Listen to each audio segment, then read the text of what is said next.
Okay, we have a couple of announcements, one for the unregistered audience and one for Renegade University members and those who might want to become members. We have a webinar coming up in January, co-taught by Ben Burgess and me, on the ideas and the work and the life of Karl Marx.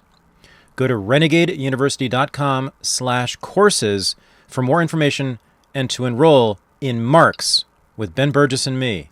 It'll be a one-of-a-kind opportunity because Ben and I have major fundamental disagreements about Marx and Marxism. This is the kind of course, a true debate course, that you simply won't find at regular universities.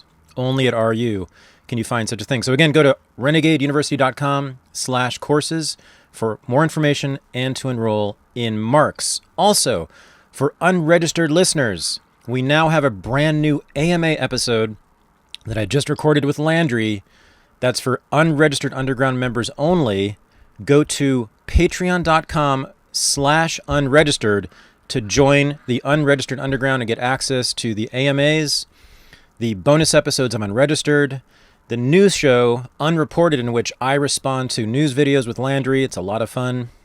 And the weekly unregistered live shows. That's a Zoom meeting with members of the underground. So again, go to patreon.com/unregistered, and I'll see you around. Thanks. This is the Unregistered podcast, and I'm Thaddeus Russell. This is a show about ideas, people, and behaviors that are considered inappropriate, out of bounds, or beyond the pale. The things you're not supposed to talk about if you're a school teacher, a college professor, a businessman, a politician, a parent, a neighbor, or even a podcast host. These are the things you're not supposed to say or even think if you're a good liberal, a good conservative, or a good citizen. Each week, I'll interview a person who has something bad to say. They might be a journalist or a professor. They might be a porn star or a drug dealer. They might just be an ordinary person with an ordinary job who doesn't care about the rules of polite society. I'm not interested in breaking the rules just to be a troublemaker. I'm interested in people who break the rules of conventional thought and to expand the scope of what is possible to say in our society. I'm interested in people who make me think. The last thing you should ever do is tell people what your politics are. From the Renegade University Weekend in Texas, this is Buck Johnson's interview with me. Ladies and gentlemen, welcome to Counterflow/Unregistered. I am Buck Johnson, the host of the Counterflow podcast. We got Thad Russell.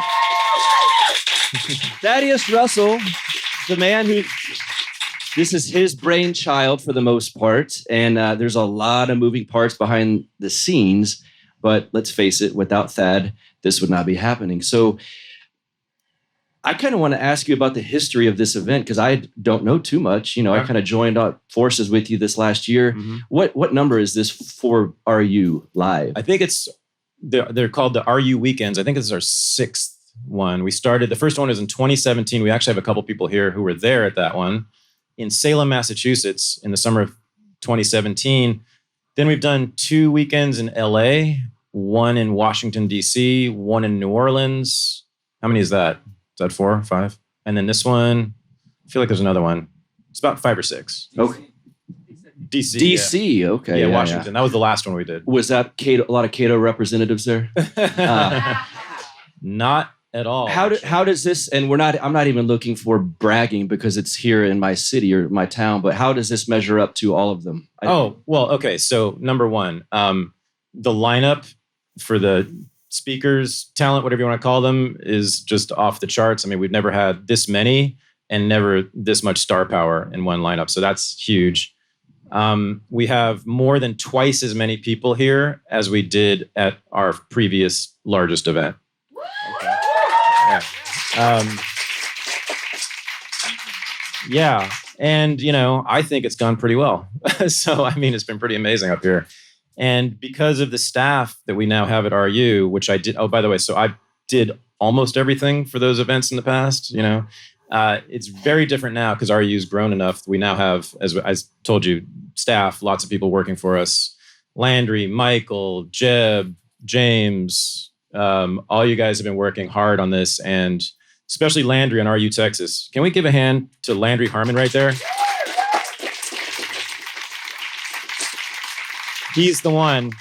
He's been basically the main organizer for this for months now. So he's the guy. And because of him, and then all the help we've gotten from people this weekend, I've been able just to talk to people, and do this and focus on this, and then last night I got to get really high and hang out like all night long until like midnight or something. When did I say goodbye to you? 1? Was I past 1 or somewhere around there? Yeah. Where were you guys doing that at? Little. Well, that closed at 10. Oh, you went to Little Trouble. Well, we went to Old Pal, then Little Trouble.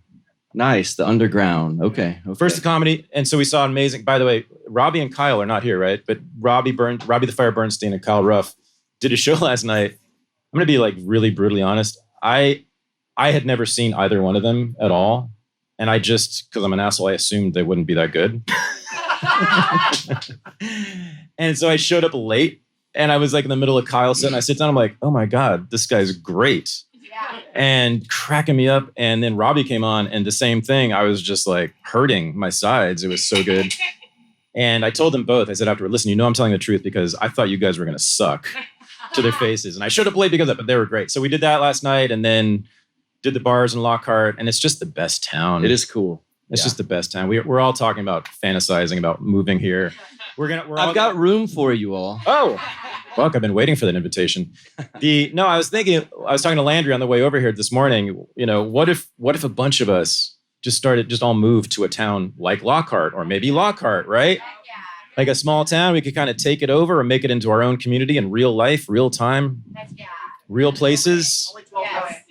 Yeah, 12,000 people. We could, we don't have to run for government or anything like that. No, we can. The lady that represents me, the city council woman, ran unopposed. Oh, no.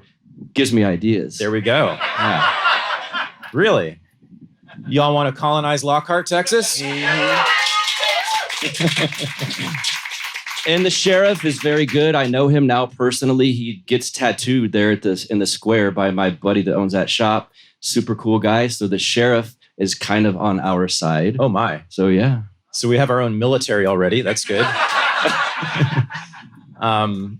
Good. Yeah, I don't know. I mean, I've been talking for many years about the sort of long vision for RU.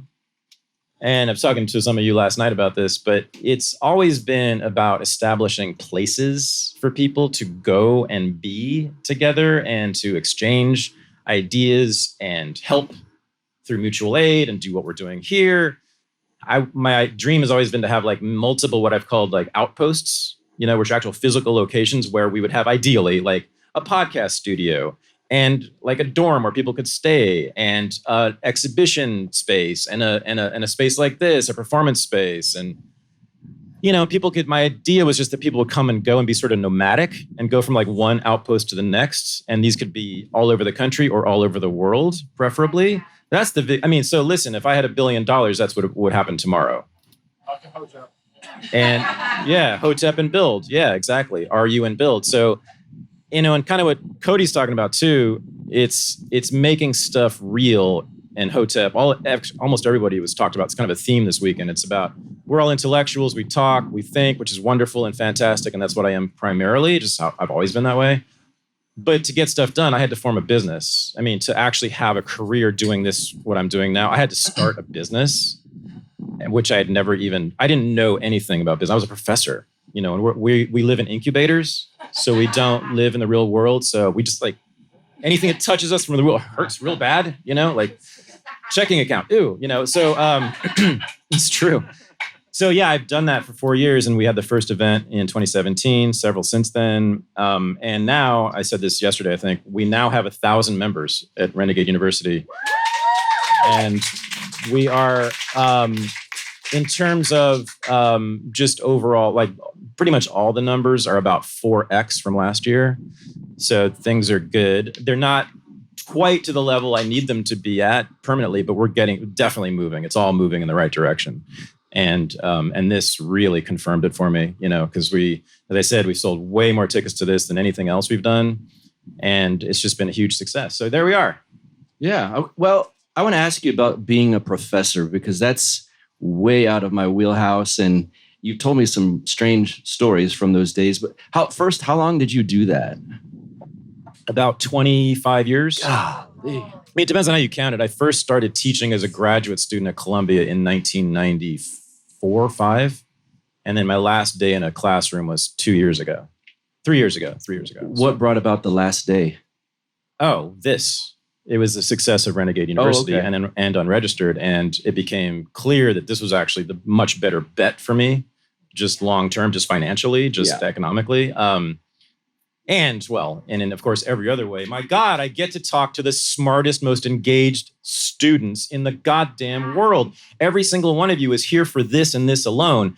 The typical college student is there in your classroom for 50 other reasons, right? They didn't come to the college because of you or your ideas or your stupid little class on Marx or whatever it is. But here, obviously, people spend money. They travel across the country. So they're incredibly motivated, which speaks to also their commitment to what I do and their interest in the things that I do. So they, it's just the best. I've said this many times to professor friends of mine who are like, I can't get tenure. I teach 5 classes. They pay me $45,000 a year. I live in, the middle of Iowa. My students don't give a shit about anything I'm teaching. The revolution is not coming anytime soon. I hate this. Thad, what can I do? And I'll be like, yo, start your own class, man. Just put it online. Say whatever you're best at, put it out there. And they're just like, remember the world for these academics? It was like, oh, entrepreneurialism, like having a bit, they're light sensitive and touch sensitive and noise sensitive to the world. So they can't do it. I mean, they just are allergic to making money. Yes. Yeah. And I mean that. They find it to be unseemly. Yeah. And the thing that they find most sort of like icky about what I do is that I make money from it. The whole prison discourse, right? On the left, what do they only talk about? Private prisons is all they seem to care about. Yeah. And I point out, number one, is it like 6% of prisoners are in private prisons? Number one. Number two, if you look at Mother Jones's top worst prisons in the country, every year, Mother Jones does a great thing. Every year they put out the 10 worst prisons in America for like a decade. At least I've done this every year. Guess what? Like damn near all of them are owned and operated by the government. And the left never, anyway. So yeah, it's this interesting thing on the left. I mean, I find that is really the principal, central, and primary motivation for them. It's what bothers them the most about anything is people making money or people making profit off of any activity. If that happens, it is considered to be unseemly. Do you came from the left, so you were very well versed in it and you were around it. Does it ever seem like leftism is rooted in resentment and anger towards others? I know that's a softball. I've been saying that since about 1996. Yeah, that was when I first started to kind of break out of the left. Did you have that? I think the reason that I could break out of it as easily as I did and be as comfortable in spaces like that is that I didn't. Okay. Much less so. I mean, of course, I've had envy and some resentment over various things, but I never really envied the rich the way that most leftists do. And I certainly never wanted to kill them or put them in prison for having money. Mm-hmm. I certainly never wanted to steal all their property, which I hear all the time. It's very funny. I mean, Doug Henwood, I like Doug Henwood. He's kind of a friend of mine, I guess. He's been on my show. I followed him since the 1980s. And, he's a socialist and he's a very well-known socialist in America. And he's puts little things on Twitter or whatever, talking about how he wants to take some rich guy's mansion and, wants to steal all his money and distribute it to the masses. And so it's just, there's a casual sadism. Mm-hmm. Jack was talking about sadism, right? And that is, I think Jack's right on. I mean, I think the left and liberals are primarily driven by this hatred of people who they consider to be wealthier than they are or more privileged than they are. But it really comes down to wealth, money, and profit. They just find that all to be basically disgusting. On the political level, of course, they all, are desperate to make more money and be more comfortable, but they can't ever show that or talk about it. Yeah. But you do a little bit. Quick thing though, sorry. So my mother, a lifelong leftist, has repeatedly, and she's 81 years old now. It's an 81-year-old little white lady in San Francisco. talks about talking about putting a bullet in Trump's head. She's many times referred to killing the rich. She just wants to kill rich people and Republicans. She likes to kill Republicans too. That's her favorite thing. And so, I was around that my whole life. And the thing was, fortunately, it didn't rub off much on me. I have other neuroses, but but I did see that it was a common pattern on the left. I kept seeing my mother's attitude about the wealthy, among other people, and this sort of homicidal instinct is, I thought it was sort of cute when I was a leftist, sort of, but I remember there was something a little bothering me in the back of my head about it too. This tendency toward violence. Yes. Tendency toward, which if you told me that in 1995, I would have said, Buck, come on, we love people. We want all the people to be together and to be, beautiful, and we want to help them. But they're very quick to have violent fantasies. Yes. And, I don't identify as a libertarian. And I will never identify as a libertarian or anything other than Thad. But, generally speaking, I will say this about libertarians. One of the many things I will say about them, actually, is that, you don't see that much. You don't see that much. I've heard like one person in recent days talk about wanting to kill some government official or something. But generally speaking, that doesn't happen among libertarians. And the whole nonviolent, whatever it's called, non-aggression principle thing, NAP, that ethos at the basis of libertarianism, the sort of almost pacifist ethos at the base of it for a lot of libertarians, I love that. I love that. Violence being of primary concern to people is refreshing. Among the political ideologies. And you just simply don't find that in the other ideologies. There's a tendency, a willingness, maybe in conservatism it's better there, but you see a tendency toward violence and conflict and eliminationism. They want to destroy and eliminate their opponents, even if they're just intellectual opponents, even if their opponents don't hold any power, like, the 500 political prisoners right now who are simply Trump supporters and I'm sure utterly harmless human beings. So it is an amazing thing, right? This violence at the center of leftist psychology, I would say. It's not really necessarily part of their politics, although we would argue that it is necessarily part of their politics, but they wouldn't say that. But they certainly do have a tendency toward desiring to destroy people. We tend to separate leftism, progressivism, as far as state power and politics go, and then social norms, and because you seem to have a proclivity towards lefty cultural leanings, we'll say. Is there a way to separate the two for you? Separate? Let's say you do sex work talks and stuff like that, and I think that we could say that's a left-leaning cultural norm. How do you separate that? Let me phrase it this way. Celebrating those type of things, is that how we've ended up kind of in the situation we're in? Meaning as the left grows more powerful, and they've won everything now, celebrating their cultural norms, does that not give them more power as well?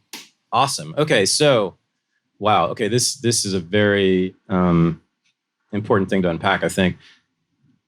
Yeah, so left-wing cultural norms, some of them, I should say, like the stuff that looks like sexual liberation, for instance, first of all, it's no longer that, really, but it started out there, right? So basically the left of the 60s and 70s, okay, did all that stuff, which I consider to be some of the greatest political work in human history. I mean, I think the Stonewall riots in 1969, drag queens fighting the cops in the street and stopping the practice of raiding gay bars everywhere in the country on a weekly basis and rounding up men and taking them downtown and putting their pictures in the newspaper and shaming them. That stopped when those drag queens started throwing bricks at cop cars on Christopher Street in 1969. And by the way, that riot lasted 2 days. They were kicking cop ass for 2 days, a bunch. And what they said, the most beautiful thing about that thing, about Stonewall, is that during it, there was a drag queen chorus line in the street while flames were here and bricks were being thrown and people are punching cops in the face and batons and they chanted, "We're faggots and we're not going home." And they said it over and over. They were yelling it on Christopher Street. "We're faggots and we're not going home." And I think that should be I think that's what Hello, neighbors. We're faggots and we're coming for you. No, we're not we're not going home and we're not going to your home, I think that should be the rallying cry of everyone. We're faggots and we're not going home. Now what are you going to do about it? Can you arrest all of us? I think if the MAGA started identifying as faggots, we might get somewhere. That's where Jack the Perfume Nationalist there it is. Somehow. That's the crossover. That's the crossover. That's it. I think a lot of us want to know. But sorry, that's a huge thing, though. Let me finish on bike. Sorry about that. Yeah, now Stonewall happens. I don't know if anybody at Stonewall was a member of any liberal or left-wing organization. I don't think they were, in fact. I've never heard of that. We would know if there were, right? These were just people who didn't want to get busted by the cops yet again, right? I think feminism of the 60s, a lot of what came out of it for me, and I think for a lot of you, was fantastic. Women simply did not have equality in major spheres of life until then. They just didn't. They just couldn't get jobs in particular areas, and they weren't allowed in certain spaces, and they were treated like, in many spaces, basically like prostitutes when they didn't want to be. And that all changed. And now look at colleges and universities. We have 60 to 65% are female now, and Congress is more females every damn year. And so, that stuff is great. And then sort of a general loosening of sexual mores. So the pill was invented in 1960, 61, like 60. And it kind of became associated with the left generally. So all that stuff, hippies, drugs, rock and roll, became associated with the left, although they didn't start as the left. The left kind of adopted them, I guess. Mm-hmm. But that's what Renegade history, that's what I'm all about politically, is those things. So that was the countercultural left, which emerged in the 60s and 70s. At the very same time, you had what I call the political left, like what my parents were doing, which was no fun at all. And there was actually quite a bit of antagonism, and this goes to your point, your question, Buck, which is that my parents and their comrades, the serious political people on the left, looked down on the hippies and the countercultural people as being unserious. They're unserious. If you're smoking weed in Golden Gate Park and naked all day long, fucking in the grass, you're not getting the revolution done. You're not, what the favorite word is, right? Organizing. They always talk about organizing. I'm an organizer. Have you organized today? Who have you organized? We need to organize. Yeah, you're not organizing anything if you're doing the stuff that's fun. So the clash between the counterculture of the left and the politicos of the left has remained, actually. There's still an antagonism between the two. And because the serious socialists, they understand that socialism is about work and discipline and order and efficiency. And you cannot be fucking in the grass. You cannot be smoking weed. Mm-hmm. You cannot be spending hours at a Jimi Hendrix concert. You've got to be focused. This is a revolution, and this is now, you have state power. Under socialism, even under social democracy, every one of us now has a new responsibility, and it could be immense if it's real socialism. You have responsibility for your business, for your industry, for your town, for your state, for your country, for the world. I mean, I'm talking about you govern the place. That's what socialism is. You govern the world in an ideal socialist world. It's a global ideology, right?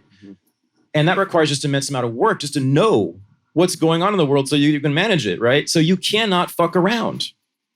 Fun becomes the enemy. Fun is the enemy of socialism, and that's why it's the enemy of democracy, because democracy is the same thing. It's rule by the people, of the people. That means you are the ruler, and the ruler must work his ass off to rule, unless he wants to get deposed, right? And so this is why Lenin and Trotsky and Stalin and Mao and Castro and Che and the Kims and my parents, Woodrow? Yeah. Well, I'm talking about the hard left, but the hard left to the left now, the groovy Brooklyn hipsters, right, think they're so cool and they drink all the best beer. Those are their heroes. And I like to tell them, yeah, every single one of them would hate your guts for your degenerate, decadent life. Yes. The bars in Williamsburg are awesome. I love them, but Lenin did not. Your boy on your t-shirt, on your bicep, well, whatever bicep there is. Yeah, I mean, no, those Lenin and Trotsky called homosexuality bourgeois decadence. And they were right. Because the gay subculture at that time, the 1910s, which was just emerging in all the cities in Europe and America, was decadent. Yeah, it was men mostly hanging out in street corners, fucking in alleys, and dancing in nightclubs and getting drunk and fornicating and kissing and this, all that, right? This was all happening. And it looked like just an amazing bacchanal, the first gay subculture. The Bolsheviks knew about this. They were aware of it. It was happening in Moscow and St. Petersburg too, right? They didn't like it because they said this was their argument. I am relaying to you the Bolsheviks' argument against homosexuality and against fun. It's what they said. It stops people from working toward revolution. If we are so engaged in having fun through drinking or fucking, we simply won't do the work. You know, the work, that's their other favorite word. We're tired. You need to do the work. Yeah, so it's an ascetic ideology. It's ascetic versus aesthetic. Yeah. It's antagonism. It's antagonistic toward aesthetics. I want to talk about counterculture stuff because it seems since, I don't know, the 2016 election or so, thereabouts, there's been a bit of some shifts in the political landscape. Who do you see now as the countercultural forces who the state opposes? And I ask this knowing you listen to Steve Bannon on a daily basis. Yeah. Well, yeah, I'm also, so MAGA. Okay, so MAGA is most certainly about to take over the Republican Party. Certainly looks that way, which means a whole lot, I think. I mean, I'm surprised at how little attention is being paid to this. This is why I watch them every day, why I watch the War Room every day. I'm fascinated by it on many levels, but also it's like this is the first time we've gotten to see in real time the emergence of a dominant social movement. In real time, minute by minute, day by day, you get to watch this thing happen. And every day, Bannon's reporting, well, we won this court case in Arizona, and now we're going to do the audit in Pennsylvania, and this is happening over here, and we got lawyers over here, and we got marches over here and demonstrations over here. And it's all very grassroots, actually. If you hate it, even if you hate it, you have to admit that. It's very grassroots. It's very like amateurish in sort of a charming way. You know, if you look at the War Room, which is one of the top podcasts in the world, they fuck up shit all the time. They put the wrong names on. The Zoom doesn't work half the time. The Skype's fucked up.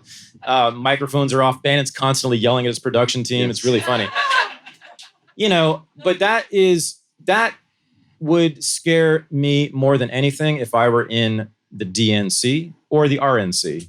Because that tells me this is one of the largest podcasts in the world. It's totally amateurish.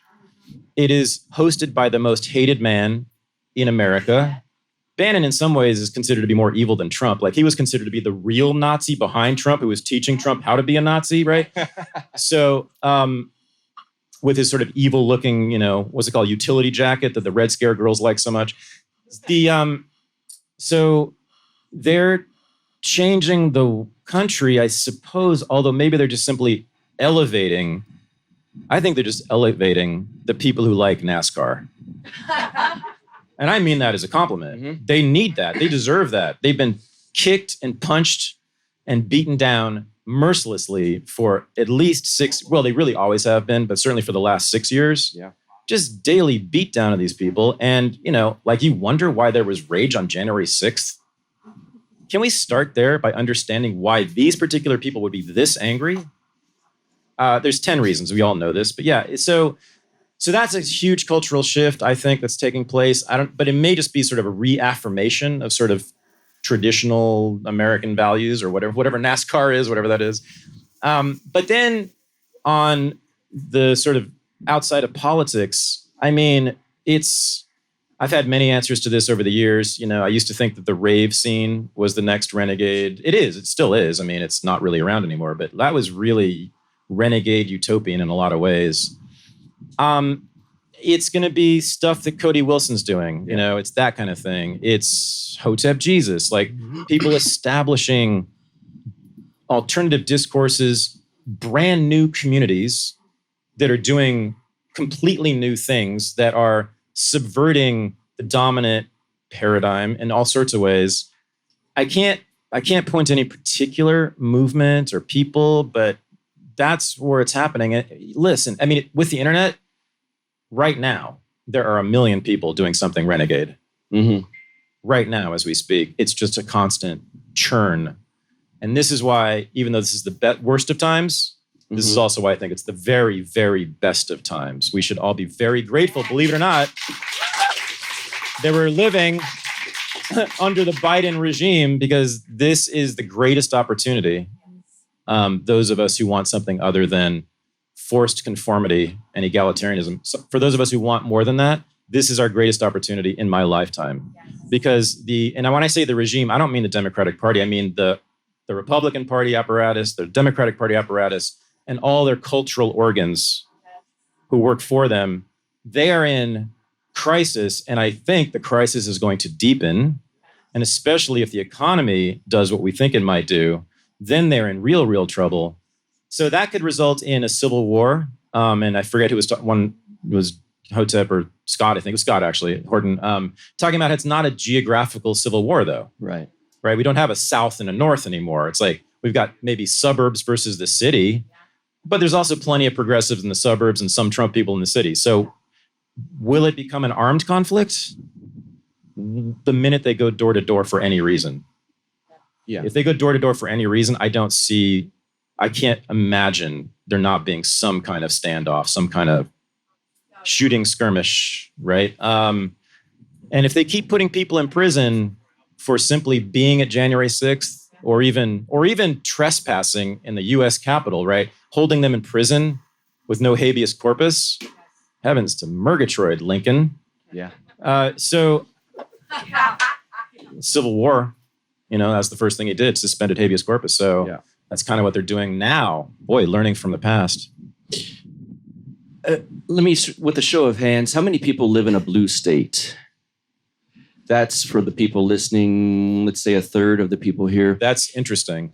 Yeah. Less than half for sure. Yeah, less than half. Huh. I obviously don't. And so I'm curious, the difference when you come here, does it feel different to you from what you've been? My state is like a deep, rich indigo blue. And you're in the bluest part.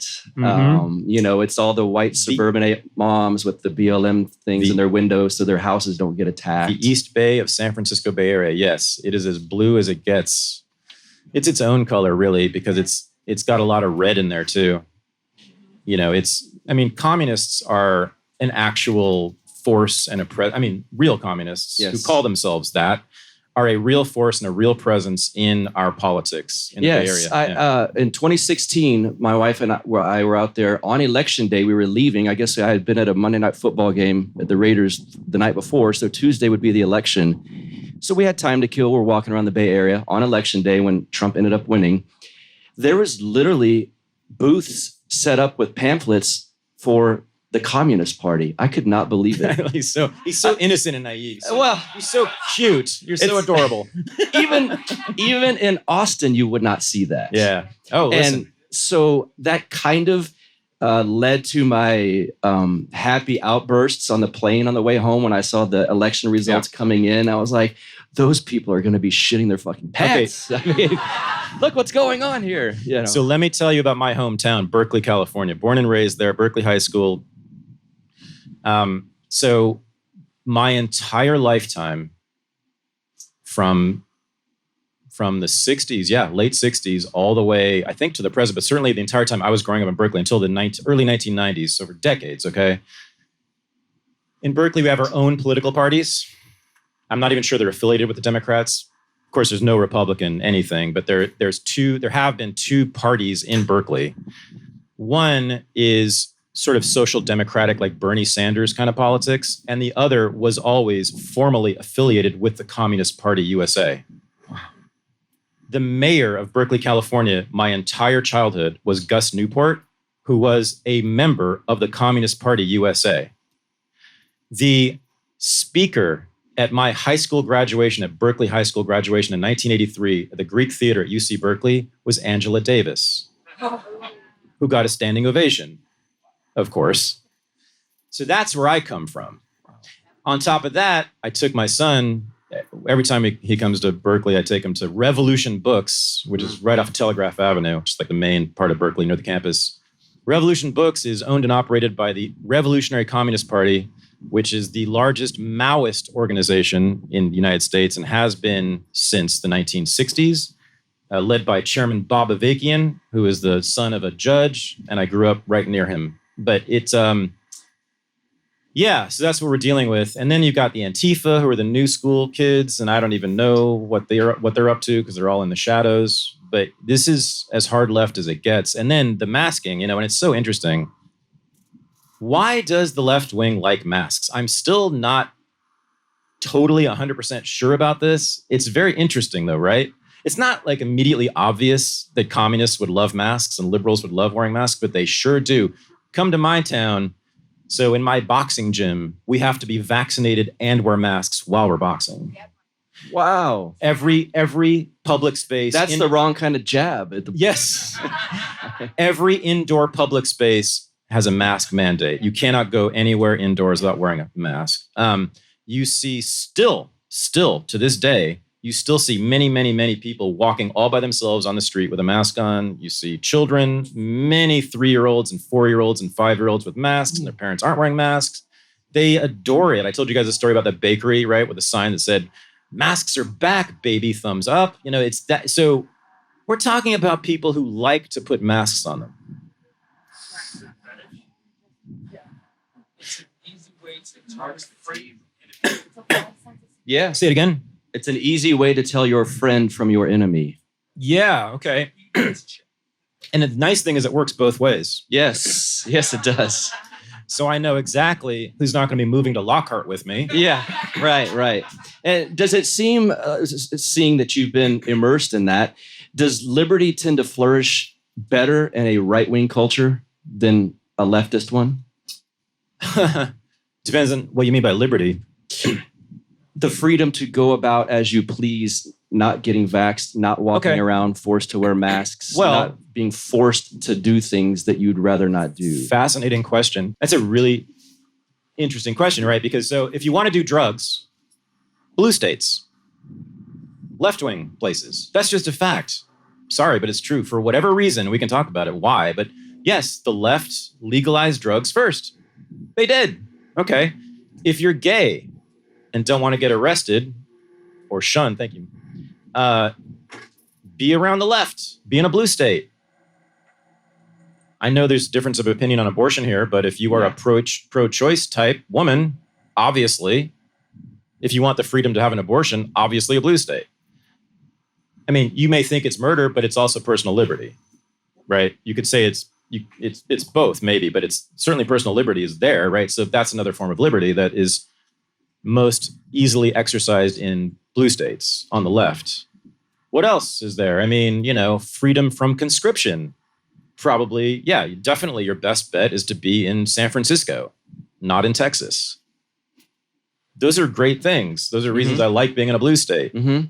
Let me push back real quick. But then there's a whole set of other things where you're totally not free. Like, having a business. Yes, walking in public without a mask on, like not having a government drug injected into your body. I lost that option about 6 months ago. I was forced various ways. I mean, I just couldn't live my life. It was my gym, my landlord. Many people were I just couldn't operate. Your landlord? Yeah. Well, she said I couldn't be around her kids without a mask on if I didn't get vaccinated. Wow. Outdoors, and I only see them outdoors. Yeah. So that was actually the final straw because I couldn't do that. So the next day I went and got the J&J, and my son held out for another several months, and then his mom and her family absolutely shunned him and threatened to kick him out. And he finally collapsed. And I told him, though, I finally advised him to get the vax. I just thought, I don't know if this even, what do you care? I mean, I think it's probably safe. I think I took a little bit of a risk. Otherwise, I'm sure I wouldn't have ever taken it. But, it looks to me from the data like it's a decent bet. Why not? I still will never forgive them for doing that to me. I had to cede my bodily autonomy in that way, just about, I think, for the first time in my life, my adult life, certainly. And I'll never forgive them, but I'll really never forgive them for what they've done to young people. Yes. Mm-hmm. Never.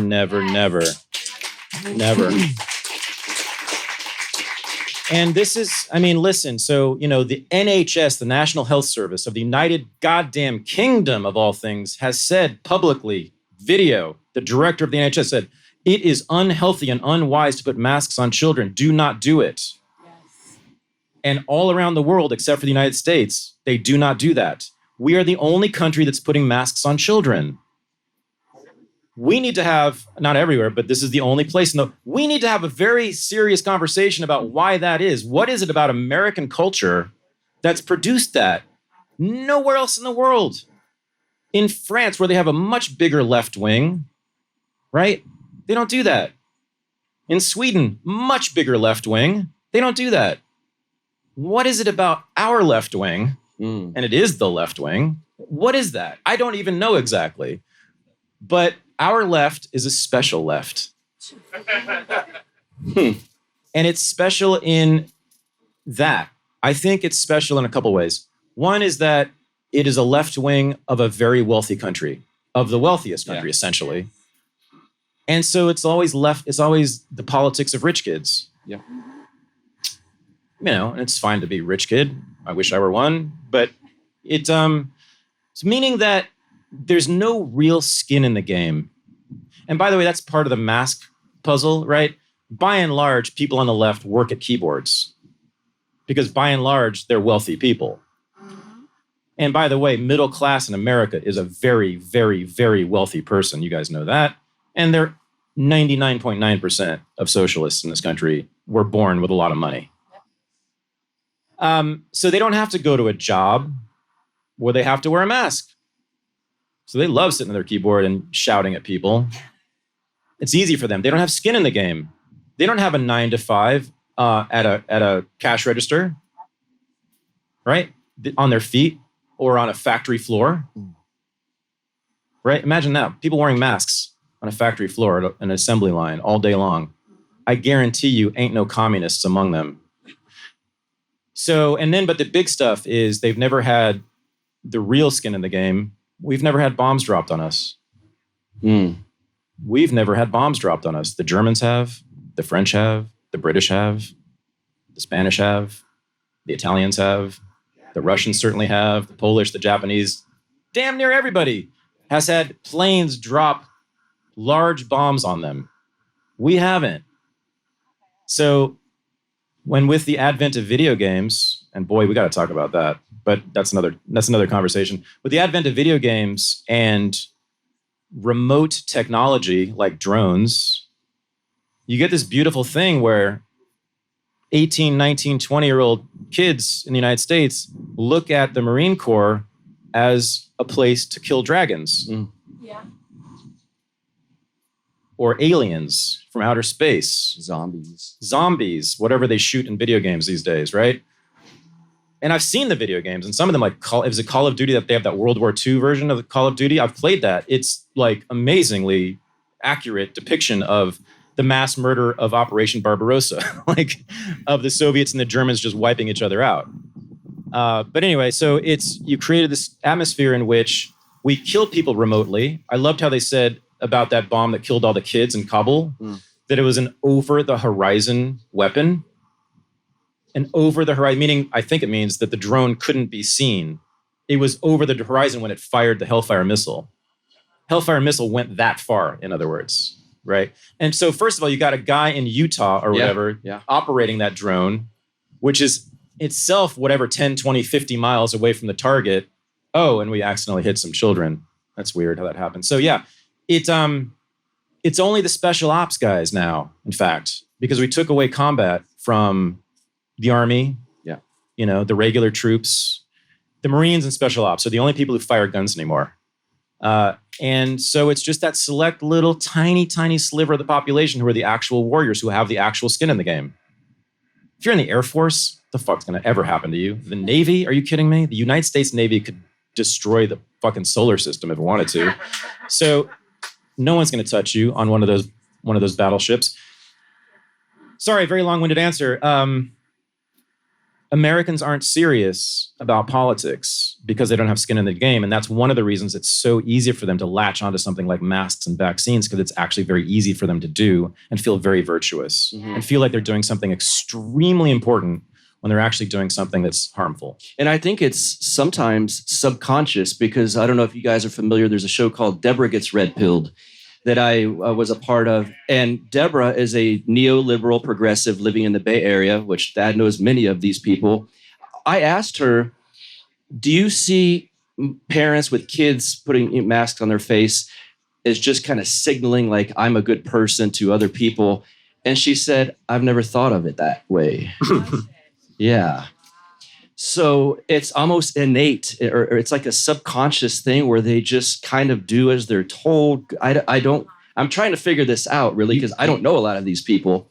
But I find it fast. Obviously you see the ones where they're clearly doing it to signal. You said to the fish, did you know you're swimming in water? Bingo. Yes. That's a very good point. She's like, yeah. God, it's everywhere. Yeah. I find it fascinating. And labels to me aren't particularly important. They've become less and less and less important these days. But I do remember when I first started listening to you, and I think this about another famous podcaster that I won't mention. You know you're a libertarian. Do you avoid that label purposefully? Do you really not think you have? What did you just say? Did you say you know you're a libertarian? Yes. Did you just say that? Kind of. No one's ever said that to me. Oh, well, we're breaking new ground You here. know you're a libertarian. You know me, Johnson, huh? Yeah. Oh, okay. You know me. Oh, I see. No, you know me better than I know myself. I see. You sound like a leftist. Do you speak on behalf of me now? You know my thoughts better than I know them? Damn it, I'm outed. But I wanted to ask you, is the avoiding label thing a business decision in some way to you, or do you really not want the label personally? Look, we've gone over this. I know, but I want them to know, because people have asked me about this. I have multiple reasons to not identify as libertarian. The simple, easy stuff is just, okay, so business. So yes, stupid idea to ever call yourself a libertarian, and if you want to make any money. Have you noticed? Not a lot of rich ones, have you noticed? Except for the ones who made a ton of money in Silicon Valley before they told anybody they were libertarians. That's the move to make, by the way. Make $1 billion, then tell them you're a libertarian and want to live on, platforms in the middle of the Pacific Ocean. So dumb. So number two, the reason it's a bad business move is reason number two I don't identify is that it simply gives your opponents, whoever they are, a box to put you in with which they will put you in the garbage. Oh, you're libertarian. We know you guys don't care about the poor and that we throw them away. Yeah. Poof. Really easy. We know who you are. Goodbye. It's like an exit chute you give to them. Stupid. What do you gain from calling yourself a libertarian? Can't you make all the arguments you want to make effectively, persuasively? I would argue that you will make them more persuasive. You will be more persuasive, because they won't assume things about you. Start off with your yellow t-shirt. They're going to put you in the dumpster and not listen to you. Right? So if you're going to wear yellow t-shirts, wear them at only, libertarian events. Don't wear them among civilians. So those are two practical reasons. And then I was born a socialist, and I was a committed activist socialist, semi-professional socialist until I was in my 30s. And I became a completely anti-socialist, 100% anti-socialist, and someone who now hates every single aspect of the contemporary left. Every shred of it I despise. Meaning I have changed my mind radically. At least once. And on other issues, I've changed my mind too in recent years. And so, right, to identify as something, it's like getting a tattoo. It's hard. I know. Damn it. It's hard to get rid of it too. And people will just use it and use it and use it and use it and use it. I mean, my enemies still call me a libertarian. Okay. I mean, not as much as they would, but it happens. Yeah. And it's just so cheap. I mean, guy on Twitter who's a big shot, liberal author, historian, Rick Perlstein, I was like needling him about a couple things that were not even whatever. And he said to his audience, he's got a big Twitter following, a libertarian historian is arguing with me. What do I do? And then they all attacked me. So I think it is the dumbest thing to do that to yourself. Foucault and the postmodernists taught us about categories and how they become tombs if you're not careful. This is the lesson of queer theory, right? Oh, yay, sexual freedom. You can be whatever you want. You can be a man, a woman, this, that, and the other thing. But and that's great, and I'm all for that. But it turns out that once you get there, oh, I am gay. Turns out once you get there, gay means all these things, larded on that category, right? Now you're expected to do this, that, or the other thing, or not do this. And if you break the rules, you're going to get called out, and it becomes a trap. And a lot of people fall for it. They say, oh, well, shit, I'm gay. That means I must do this, that, or the other thing. And then they never get out. So it's really tricky with freedom in that identity formation process, right? It begins with freedom, and it often ends with profound unfreedom if you're not careful. And all you're doing, by the way, is imprisoning yourself. Oh, I'm a libertarian, therefore I think. Instead think, I'm Thad, and therefore I think, which might or might not correspond with libertarianism. Yes. Well put. That's okay. I knew that. I just wanted to get that. I know. I know. Let's talk about the Renegade Media Network, because that's a new thing you've got going here, and you've welcomed me to be a part of this. Do you have plans that you could talk about, or ideas maybe for where this will further grow? When Madonna was asked what she wanted to do with her life when she just became a star in the 1980s on American Bandstand, she said, take over the world. Mm-hmm. I mean, what else should be the objective here? And I don't mean conquering. I don't mean dominating the world in a sense, but I mean, as I said, having outposts all over the world, having our people all over the world, having our people all inside the world, meaning they are operating inside the world, changing people's minds only, hopefully, influencing people, and then by changing the culture, ultimately changing law and politics. Because, of course, those things are downstream from culture. So that's why we're doing what we're doing here. It's cultural work where it's got to start. So yeah, we're looking for new podcasts to add all the time. We're talking about several right now, we might add. And then we want to do documentary films. We want to do feature films, scripted films. I know a lot of filmmakers now who work with us, and many of them have ideas, and I have many ideas for films. And by the way, if you have an idea for a film, let us know too. Let Michael know. That's going to be down the road. We're not really ready to do that right now, but we're always fielding ideas. I want to have a full media company in addition to RU, as an adjunct to RU, under which Unregistered would operate. Mm-hmm. Yeah. Do you have, since you've been a public persona, you've had a public persona, excuse me, do you have regrets on opinions that you've shared publicly? Oh, thanks, Buck. Well, you don't have to bring them up specifically. I mean, there's only one, I suppose, but I'm not even sure I regret it. I mean, this summer I had a big thing on Twitter by calling into question the age of consent laws. And I was called a pedophile apologist, and threatened with death about 500 times in a couple days there. Then it all went away and people forgot about it. But, it was very unpleasant. I will say that. I still stand by what I said, and I have not deleted any of my tweets because there's no reason to. But it's not fun getting, called a pedophile in public and then being threatened with death for simply talking about the law, oppressing people needlessly. But that's the only one, and it's only because of the consequences. But I would do it again because fuck them. Mm-hmm. I did not block a single person who gave me a death threat. Not one of them. Didn't mute them either. Why? Because you want to know where your enemies are, don't you? And you want to know what they think about you. So I want to know everything about those guys. But that's the only one. But I don't regret the content of the tweet. I just regret that there's a bunch of assholes in the world. Yeah. Well, to go from the ideology that you had to jump into where you're at now, everyone talks about what was your journey. I mean, that's kind of cliche at this point. But what first flipped a switch for you? Turning my mind on politics. Uh-huh. Yeah, so I've told the story a lot. I mean, in the late 90s, I was in graduate school at Columbia in the history department, and I just met a guy who's still a professor at Wesleyan University. He was a grad student then. His name is Jonathan Cutler.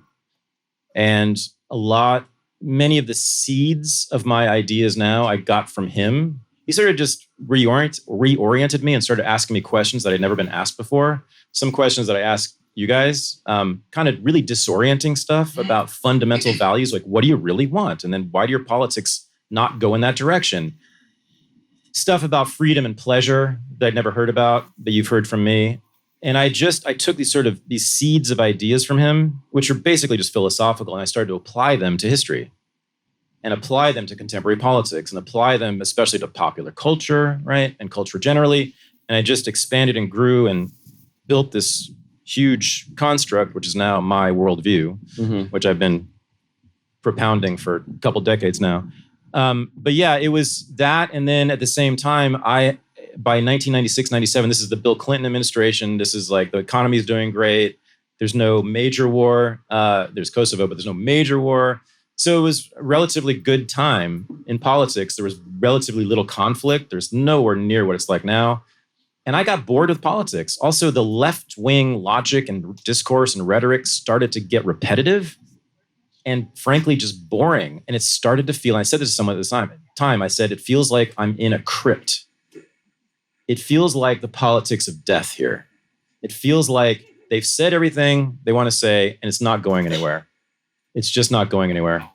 So that was it, late 90s. And then ever since, I've just been on this path. Sure. My journey. With a show of hands, raise your hand if you're pessimistic about the future. There's one. I knew you were going to. Raise your hand if you're optimistic. Oh, yes. Wow. Overwhelming majority, optimistic. That is good. Can you speak to that? We'll close it out and get to a Q&A. I would speak to the nature of needing optimism in this kind of strange kind of So world. I gave you, on the opening day, I gave you guys reasons to think that we're doomed. There are many reasons that this is the worst of times, but I didn't really fully lay out why I think it's also the best of times. But I think many of these things you'll know.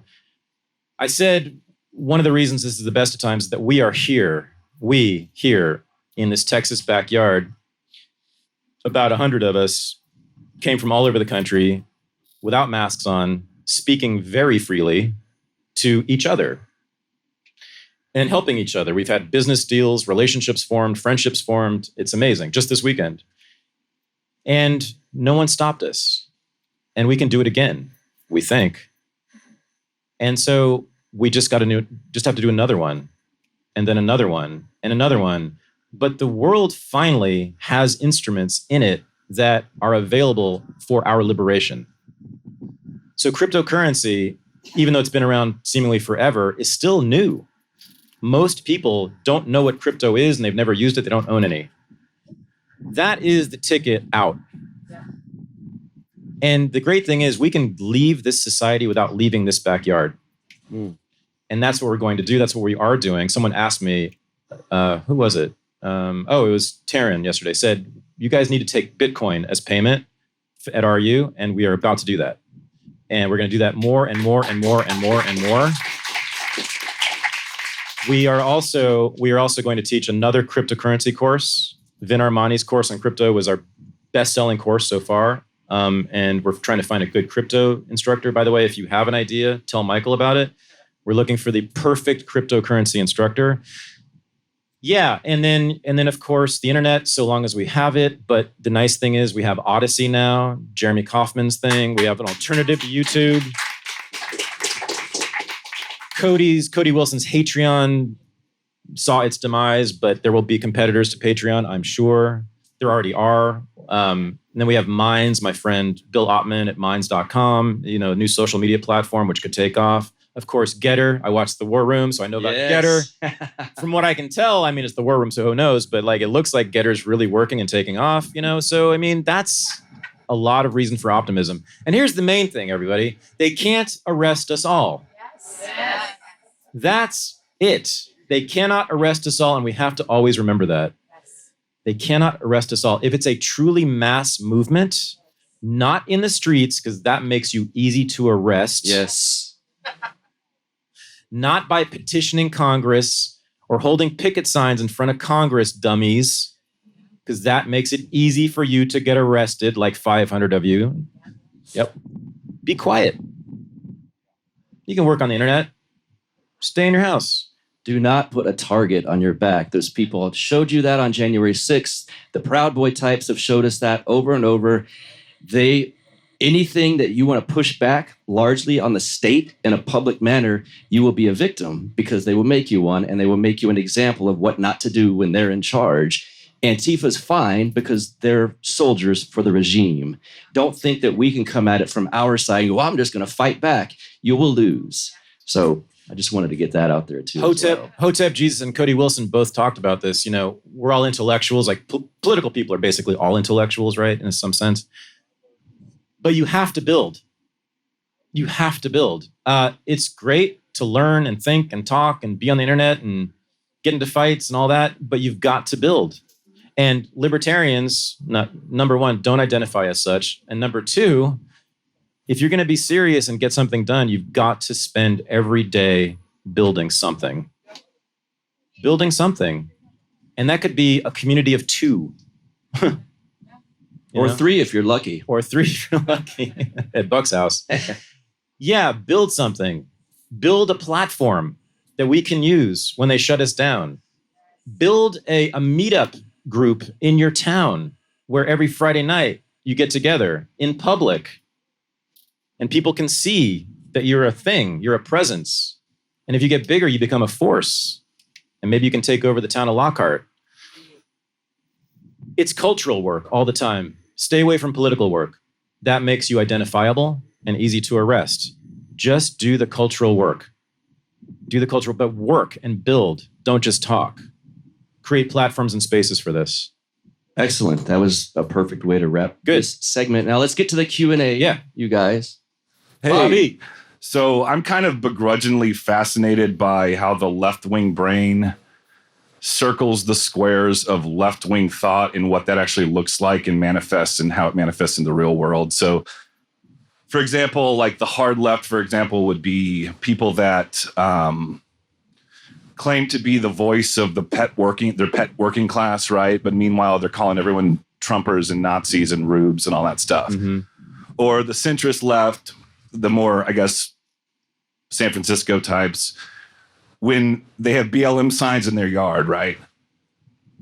And then you bring up things like the 94 crime bill and they're saying, well, we got to vote for Biden to get Trump out. So ultimately my question, that's to lead up, I don't know how it's related, but I think it is. You were on Buck's show when I think it was the first Counterflow appearance. Yeah, okay. And it was right after the election. And you went on this long monologue that I listened to a bunch about how it's all going to be exposed now. Now that Biden is in office, it's all going to be exposed. It's all, people are going to see it for what it is. Do you think that there's been a rationalization with Biden so far, or are they still just kind of unplugged and not paying attention again? Yeah, well, I remember I went to my mother's house for dinner about, I think it was June. Yeah, it was June. So whatever, 5 months in. And I remember her saying, we started talking about politics. She stopped. She said, well, I really think Joe Biden's doing a great job so far. But she said it sort of like she was relieved, right? And there was one Biden sign in my neighborhood. It was taken down right after Afghanistan. I don't know if that's why, but he had a Biden sign up in his front window since like early last year.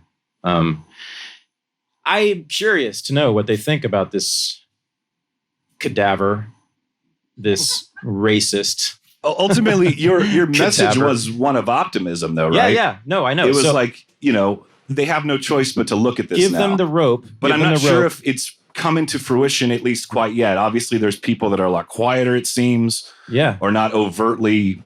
Give them the rope and they'll hang themselves. Okay. We knew, and this goes to Cody talking about the incompetence of the state, right? I mean, you think Joe Biden and Kamala Harris are competent people in this way? I mean, clearly not. They're the best of the best, apparently, because they won the thing. And so, I mean, that's the best of what the Democratic Party, that's what they did. They offered us their best. That's what they gave us. Hello, thank you for showing yourselves. So Yeah, I mean, you have the catastrophe in Afghanistan, which I actually think was fine. I think that's the only thing Biden did that I at all endorse. But, it looks terrible to most of the country and most of the world. The economy. Bill Clinton said it's the economy's stupid. Well, if that's true, Bill Clinton, your boy Joe Biden is going to have a hell of a time if the economists are right. I mean, again, we've never seen this, but we don't know what $30 trillion in debt means, what it will do, but pretty much everyone thinks it's going to be a catastrophe. So the internal logic and then all the woke stuff, that is bound to fail because it ends up being a circular firing line, right? And they eat themselves and everybody becomes a racist and a sexist and a rapist. And they have to fire people constantly. I mean, I don't know how much longer Hollywood can exist. They're going to lose all their personnel. Everyone's going to get fired. Corporate America, they lose CEOs by the bushel, when they say something naughty to their assistant. Yeah, that's going to destroy them. And then also the identity politics is just a snake eating its tail. And it is also creating a civil war, which is going to grow and grow and grow because the left said, it's all about identity. It's all about identity. It's all about identity and race and race and race and race. And then a bunch of right-wing guys said, yeah, it is. Yeah, it is. And we're going to fuck you up in the streets too. And that's what we've been seeing. So the Democratic Party, I believe, is the most corrupt institution in our society right now. And it's the most corrupt, merciless, ruthless institution, I believe, in my lifetime. The current iteration of the Democratic Party. They have grasped a totalitarian strategy to achieve dominance in American politics and culture. And when you do that and half the country hates your guts, I don't see any other way out of this except serious conflict. Let's just hope, I suppose, that it will be played out mostly in the courts, but there's going to be some secession going on. I don't mean states, but I'm talking about this kind of secession. That's what we need to be looking for is this kind of secession. People having events, meetings right there in their neighborhood, right in the midst of this society. But they are leaving that society in that moment. And I just think that's going to happen more and more. And that's when the regime really falls. Thanks. Thank you, Bobby. James. Hi, Thad.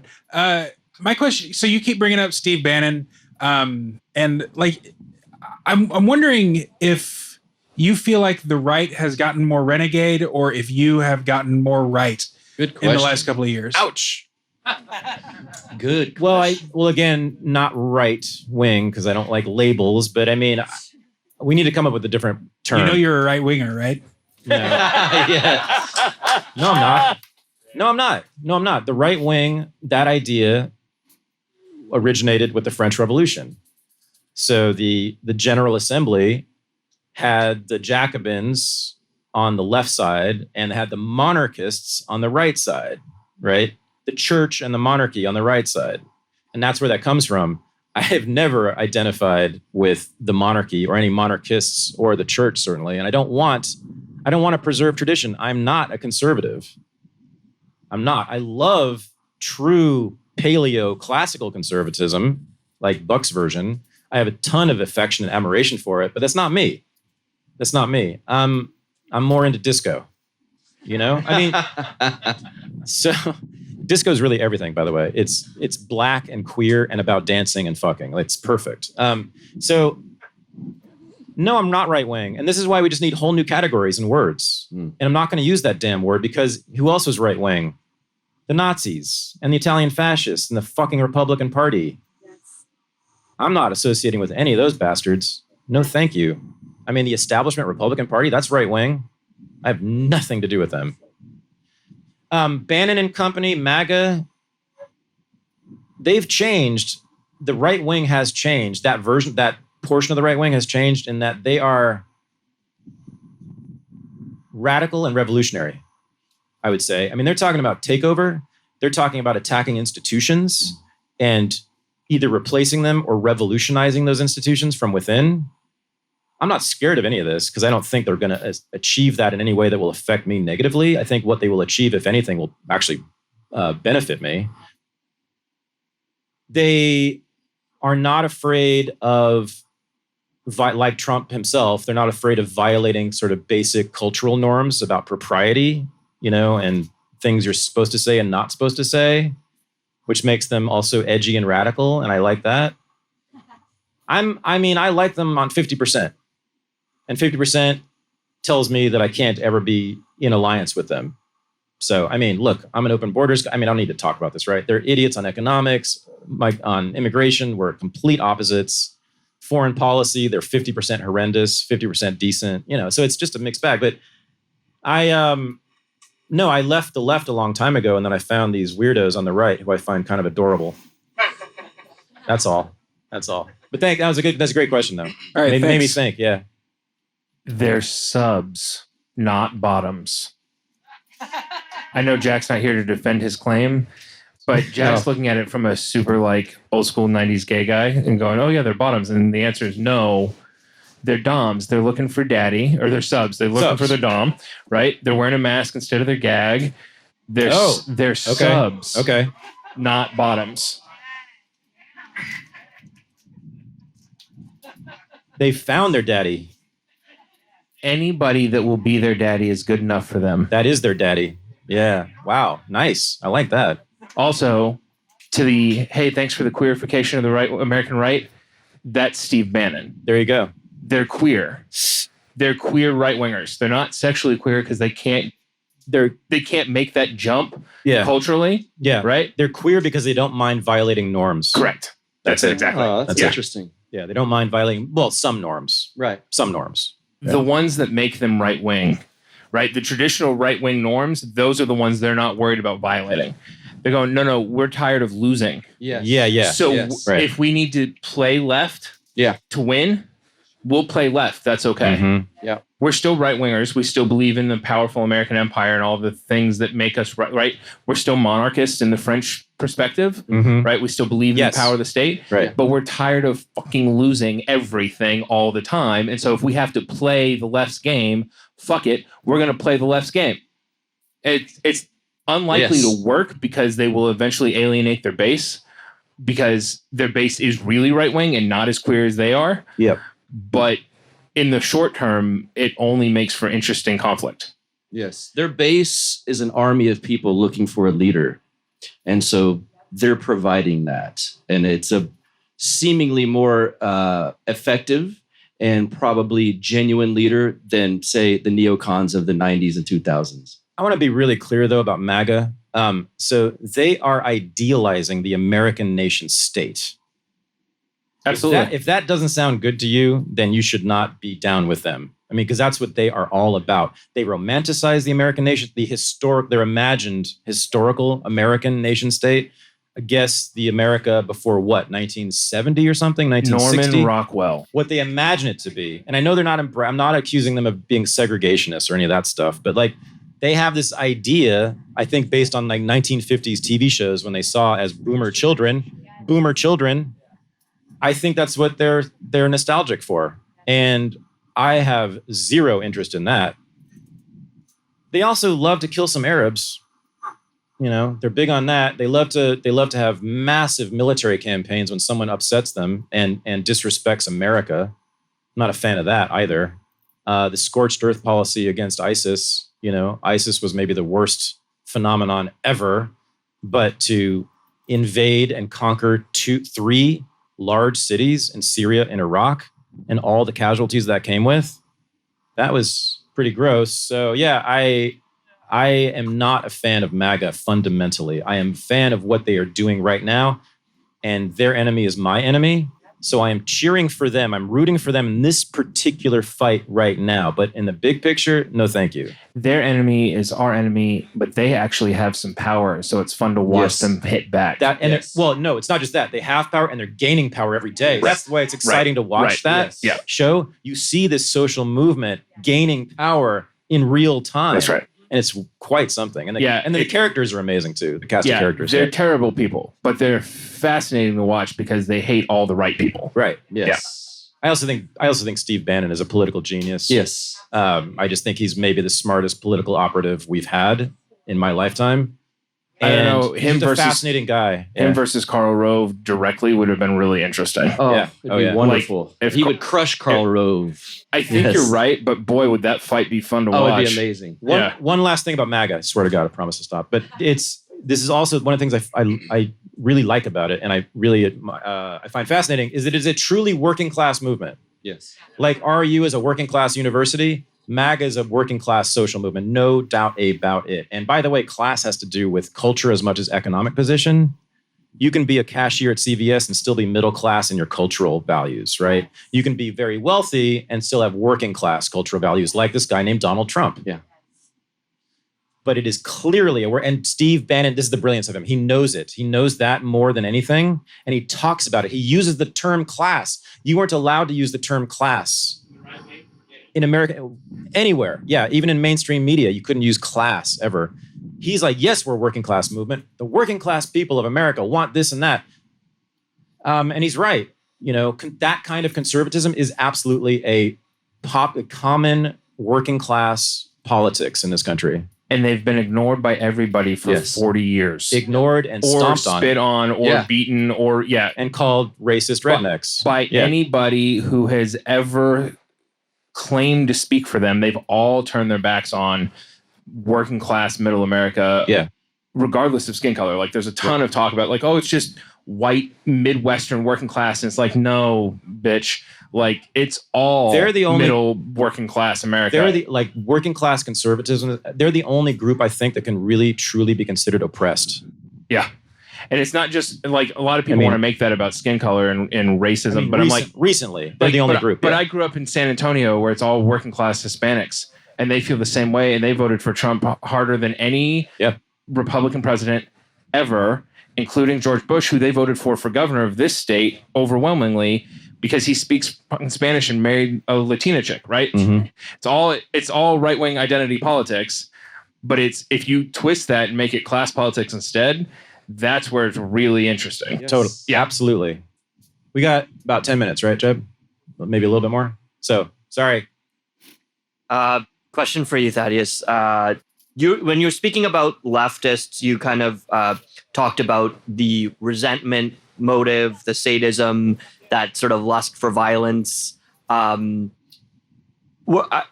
you talking about just those kind of who are really steeped in the left and committed to the left? Or is it a more general thing?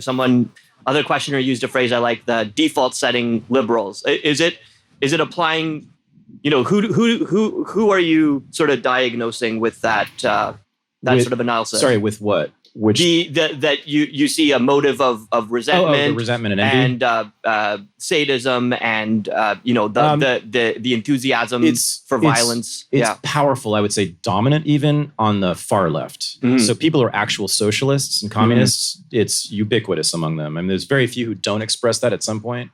There are some, by the way. I have to say this: there are some socialists who are quite good on this. They actually are aware of that phenomenon on the left and they don't like it and they fight against it. And they don't express any envy or resentment. I want to be clear about that. But many, many, many do. Most do, in my experience. Liberals, less so, because first of all, they're rich for the most part. I mean, as a group, I think they're the richest of all the ideologies, right? And I don't mean just economically. I mean, in terms of cultural power, they are most certainly the most powerful group in this country. Yeah. So they have very little to worry about in terms of their status, right? Their position in society. But yeah, it's the far left. Okay. They're the ones who really want to take stuff and kill people, Okay. like the Bolsheviks. Yeah. Yeah, like they're heroes. Thank you, though. Yeah. Thank you. Becky. So, Becky. hi. Hi. So I've been using TurboTax for years, and this year you talked about crypto, and they had a line on there asking if you had crypto, which made me really nervous about everything. I mean, I'm nervous about the whole money thing because Just say no. because Don't say no.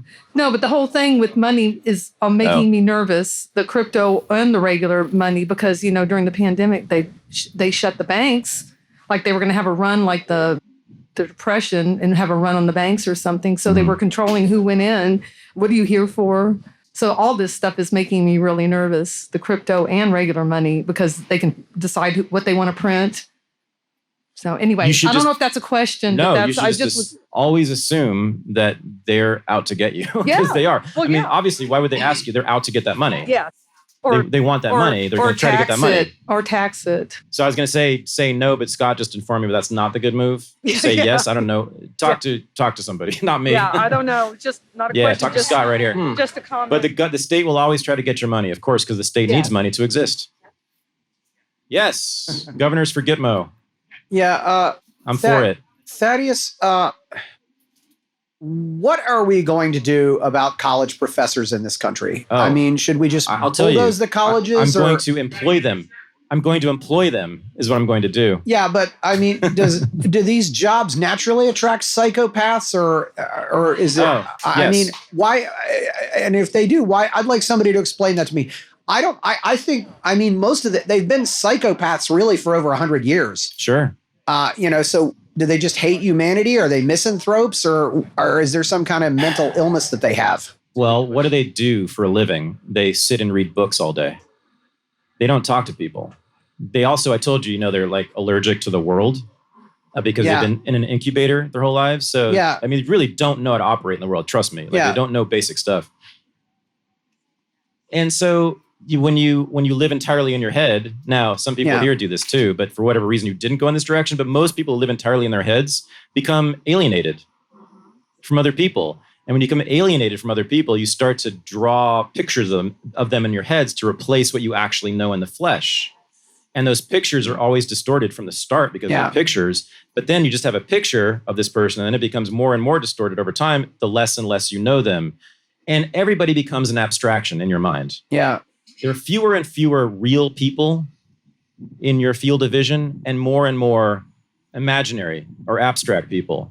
And I think that makes it easier for them to see people as objects who can Yeah. be manipulated and coerced if need be, but ordered perfectly. Yeah. Ordered perfectly. John Adams was a teacher in a school right before he was John Adams, right after he graduated from Harvard in the 1760s. It was his first job. He was like 22 years old. He was a teacher. And he used to talk. He wrote in his diary about he would sit at his desk as a teacher and he would look at all the students. These were kids, like 10 years old. And he wrote about how he was imagining ordering them, arranging them. He found the smartest kid in mathematics and he would be the scientist for his new civilization, right? One kid was really good at play in the playground or whatever it was. He would be the warrior. He'd be the soldier who would lead the army. And he was talking about how he would just arrange and organize these human beings into this perfect civilization, knowing what he knew as John Adams. That is a particular mentality. Desiring to order human beings Yeah. and to create a civilization with them, knowing what is right for them and for the civilization, that is only certain people. Almost all of them are on the left. And it becomes easy to do, again, if you see people as abstractions. Yeah. If you read about them first and then see them in person, it's easy to make them into objects you can manipulate. It seems like to me this is a case of these people know they're above average in brains, so they think they should run everything, Yeah. but they're still dumb enough to think that they can know everything. True intelligence is realizing that there's a lot more knowledge than you're ever going to have, Yeah.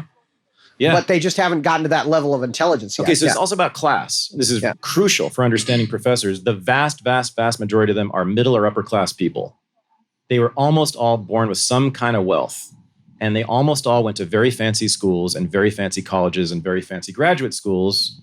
And then they went straight from graduate school into teaching at Harvard. So they've Yeah. never lived outside the academy. Yeah. Ever, most of them. The vast majority have never been outside the academy. So you start to feel very privileged.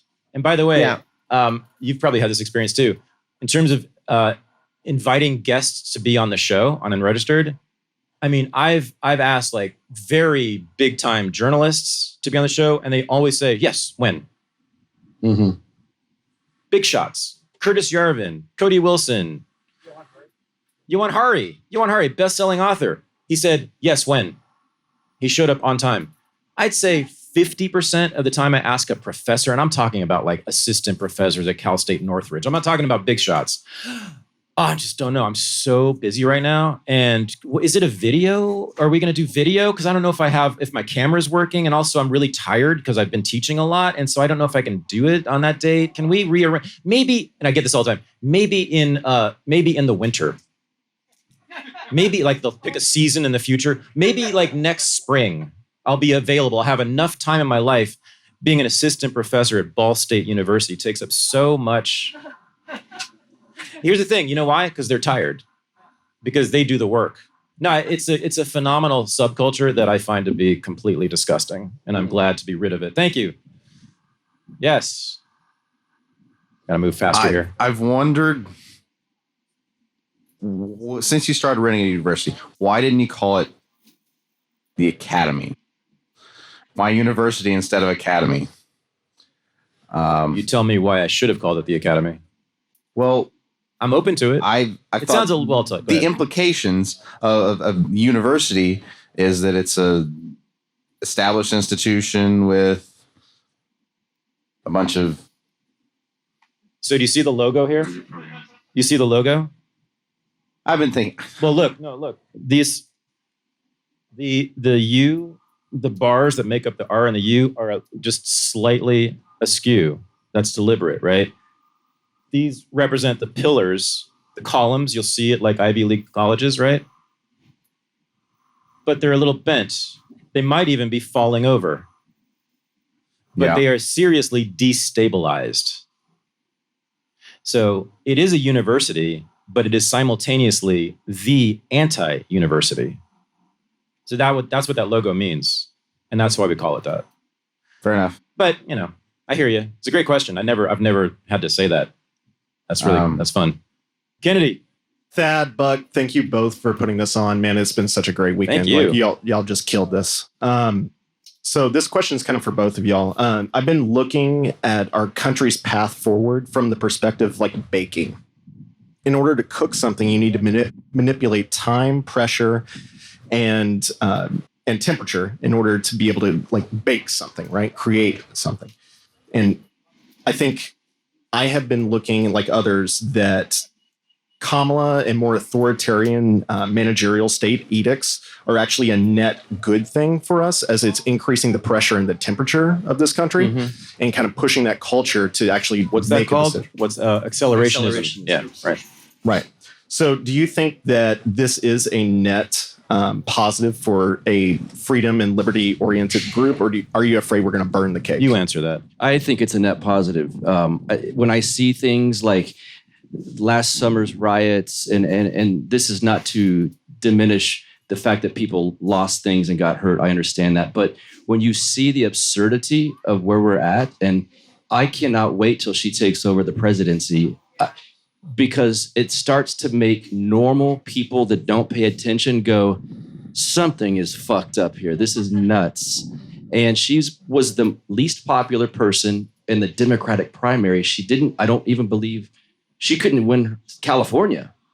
So when she takes over, they're hiding her on purpose right now, obviously. But and one of the differences between her and Hillary Clinton, I find them both very hateable. But I think Hillary Clinton's very smart, and that hurt us. That could have hurt us more than it did. But Kamala Harris is not. She comes across to me as very dumb. I can't wait for things to get crazier in that respect, because I think it makes people like my parents and just kind of regular working people go, something's up here, something's not right, I don't like this. The stuff that we've all been dwelling on for years, I think it pushes that into the mainstream. I think so. I don't know, but I will say this. So I call my politics perpetual oppositionalism, which means regardless of who's in power, be in opposition to them because your interests are in conflict. And I mean state power, mostly. People in state power, they have interests in conflict with yours. If you desire any kind of bodily autonomy or freedom, right? They must control you. I mean, it's not because they're evil, because the state requires that. That's what the state is. It's a mechanism through which people are controlled. Never interrupt your enemies when they're making mistakes, man. So whether they go authoritarian or not, right? And that's the thing, not being tricked when they seem to be nice, like during the Clinton era. as I was talking about, sort of in I had a rosy picture of the Clinton era. No, I mean, always be clear about who they are and always be oriented in opposition to them, and never merge your identity with them. That's the most important thing. Never merge your identity with power or with the nation state. Otherwise, they'll send you off to war in a second or put a mask on your child. Last question of the weekend. Josh. Yes, I'm that guy that got sent to war. Oh, yeah? Yeah, I am that MAGA guy. I went to the protests. I was up there on January 6th and in December. My Twitter bio or pin tweet. What's your last name again? Ham. Yeah. Joshua Ham. I am a patriot. That's what I said about the MAGA movement. Adorable. They give up their last names. Okay, go ahead. I'm already on all the lists. I know. I'm a patriot of a country that either never existed or at best died long ago. I will continue to fight for my nation, not its continuance, but its creation. That is who the MAGA is. And you can tell that because when I was there on January 6th, they're actually taking their Blue Lives Matter flags and stomping them in the ground. They're done with that. They see what's happening. All the people that I went with were prior service. We see what's happening, and we are beginning to adopt a new mission because the oath we took was to the Constitution. Mm-hmm. And so we're trying to recreate that Constitution at the local level, at the community level, and starting to get more involved in that way. We are going to take them over, and there's not a damn thing they can do to stop us because they're too weak. There's nobody in GOP leadership who has the strength to actually oppose us. Mm. You're keeping the oath, huh? You're keeping the oath. Are you an oath keeper? No. Okay. No. But the values. You're interested in defending the Constitution. I'm interested in protecting my family. And Okay. the way that I protect my family is to gain power to be able to defend them. And the way that I can gain power as a blue-collar dude who used to be a diesel mechanic is running for office and taking it. Okay. Because I'm not going to be a multimillionaire or a billionaire like Hotep. It's not going to happen. But I can corral many people who believe like I do and be the voice that says no and protects my community. So I would say if you're going to run for office, I would recommend making it as cultural an initiative as you can, meaning use that as opportunity, right? Use that platform that's given to you as a candidate to talk and to get the ideas out there instead of just running, right? It's an opportunity campaign. Yes, that's the whole point. And a protest campaign. It's not whether or not I win. Exactly. It's about building. My whole goal is to build a blueprint for others to be able to run so that they can take over at their levels and begin to defend their community, Josh, and their family. The thing is, though, if you win, now you get to run the death machine. Then I better make sure I'm aiming it in the right direction. or tearing it down. I am going to protect my family. I gotcha. I hear you. Protect that family. And Number one. I don't see any status willing to actually step back from that line. Okay. So I'm going to need power to be able to defend them. God bless and good luck. We're with you, I think. Thank you. All right, the last Josh. I'll apologize for my voice right away. I've just been doing You've been a lot of having a good talking. time this weekend. I have been having a good time. I love it. So, Buck, you wanted to push back on something Thad was saying earlier, and I don't think you fully got to it. And it's something that's very interesting to me. I, like Thad, am very into debauchery and counterculture, and I think all that stuff is very great. But I understand that there's this assumption that if you support all these things, then you're de facto a lefty. And I don't consider myself a lefty. I don't consider myself woke, but I do want trans people to be trans people if they want to. And I want gay people to have all the sex they want and all the good stuff. So, how do you, as libertarians or as people who care about freedom, how do we bifurcate, or how do we pull those apart to where I'm not even against the whole traditional values and stuff, I'm all, and in fact, the way I live my daily life is very, very traditional. But I'm fascinated by these other things, and I want people to be able to enjoy them unmolested. So it seems like that is at the heart of a lot of the controversy going on in all the different factions right now. How do we have a responsible or a grown-up conversation about drawing the line between lifestyle choices and things like that? And can we just work towards freedom and leave all that shit behind and stop fighting about it? And I'm curious about what your what your pushback it'll what always your be a pushback fight. was. If you're talking about things like sex, Yeah. that will always be a fight. At least it's always been a fight, so I don't think it will stop being a fight. Sex is the tough one, right? It's just there's so much conflict embedded in that issue, and it causes so much conflict in all sorts of ways. It's always been, according to Freud and me, it's always been the central problem for any civilization. How do you deal with people's sexual impulses? Because if you let them run rampant, they're not going to build your civilization, right? You got to restrict and repress those sexual impulses. So civilization, according to Freud, and I think he was right, will always fight them, always try to contain them and sublimate them, channel them into productive activity. Take your sexual energy and channel it into building stuff for the civilization. I guess maybe to reword my question is,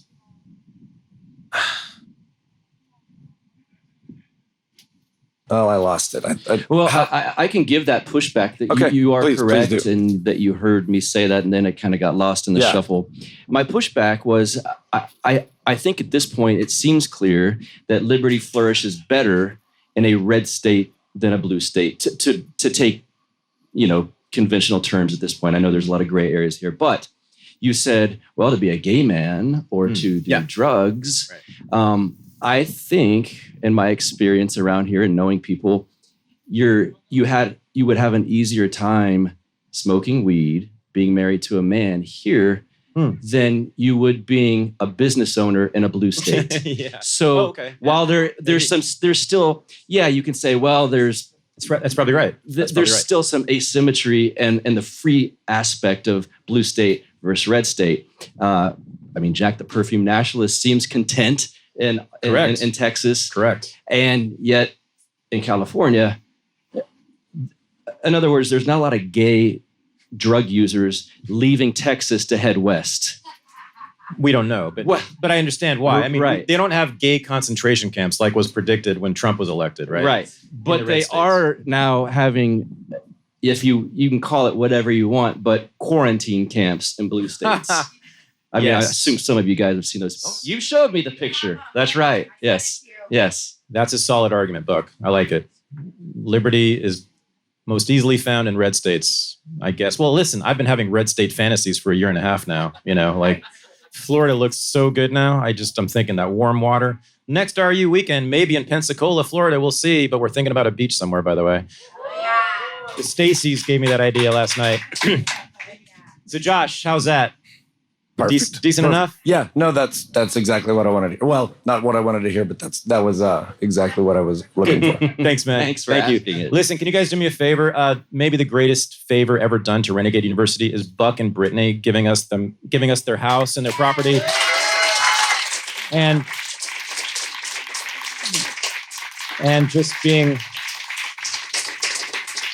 just being amazing all weekend in so many ways. Every time I turn around, I see Brittany or Buck handling something, and it's just been a huge, huge help and favor. And I've loved knowing this guy and Brittany, and it's just like the best addition to the family. So thank you. One more time. Yeah, well, you're welcome. And a thank you to Thaddeus Russell, because when I attend events like this, or when I live at events like this, one of the things you hear is that I feel like, oh my God, I'm finally with like-minded people. I'm not in an insane part that we all live through every day. And it feels like you have relationships now, and like, oh my God, there's people that think like me, because a lot of us feel alone when you're in the regular world. So thank you to you guys for coming here, and Thaddeus for allowing us to congregate and be part of Renegade University. Thank you, guys. Thank you. Best weekend ever. Thank you. This is the Unregistered Podcast, and I am Thaddeus Russell.